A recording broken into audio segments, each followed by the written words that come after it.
प्राचीन समय की बात है। एक छोटे से गांव में एक व्यक्ति रहता था जिसका नाम आनंद था। आनंद एक मेहनती किसान था, लेकिन उसका सबसे बड़ा दुश्मन था उसका मन। वह हर छोटी बड़ी बात पर बहुत अधिक सोचता था। हर रात जब वह सोने जाता, उसके मन में अनेकों विचार घूमने लगते। क्या उसकी फसल अच्छी होगी? क्या उसका परिवार सुरक्षित रहेगा? क्या भविष्य में उसके बच्चे सुखी होंगे? इन सवालों से वह हमेशा परेशान रहता और कभी चैन की नींद नहीं सो पाता था। एक दिन आनंद ने सुना कि गौतम बुद्ध पास के जंगल में ध्यान कर रहे हैं। उन्होंने सोचा कि बुद्ध से मिलकर अपनी समस्याओं का समाधान पा सकते हैं।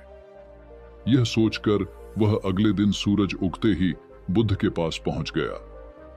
आनंद ने बुद्ध के चरणों में प्रणाम किया और कहा, हे भगवान, मैं बहुत परेशान हूं। मैं हर समय चिंतित रहता हूं और अति विचार करता हूं। कृपया मुझे मार्गदर्शन दें। बुद्ध ने शांतिपूर्वक मुस्कुराते हुए कहा, आनंद, तुम्हारी समस्या का समाधान तुम्हारे ही भीतर है। चलो, आज हम एक कहानी सुनते हैं।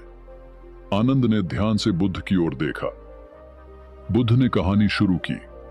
बहुत समय पहले की बात है। एक राजा था जो अत्यधिक सोचता था। वह हर दिन की घटनाओं पर घंटों विचार करता और अपनी चिंता से अपने राज्य को भी प्रभावित करता। एक दिन एक बुद्धिमान साधु उस राज्य में आया।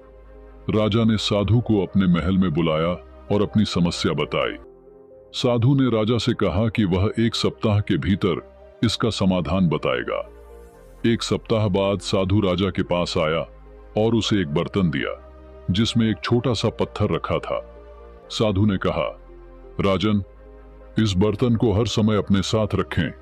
जब भी आप अति विचार करने लगें, इस बर्तन को देखें और यह याद रखें कि यह पत्थर आपके विचारों को स्थिर करने के लिए है। राजा ने साधु की बात मान ली और हर बार जब वह अति विचार करता, वह बर्तन को देखता और अपने विचारों को स्थिर करने की कोशिश करता।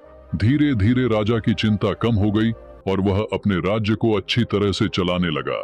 कहानी सुनाने के बाद बुद्ध ने आनंद की ओर देखा और कहा, आनंद, तुम्हारे विचार भी उसी राजा के जैसे हैं।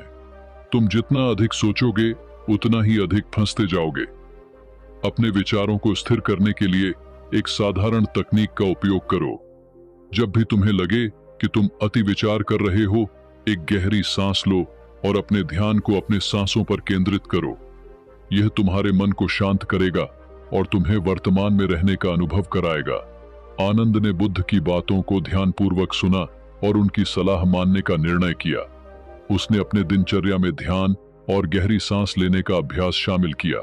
धीरे धीरे आनंद का मन शांत होने लगा और वह अति विचार से मुक्त हो गया। उसने महसूस किया कि उसकी चिंताएं और समस्याएं उतनी बड़ी नहीं हैं जितना वह सोचता था। उसके जीवन में शांति और संतोष लौट आया।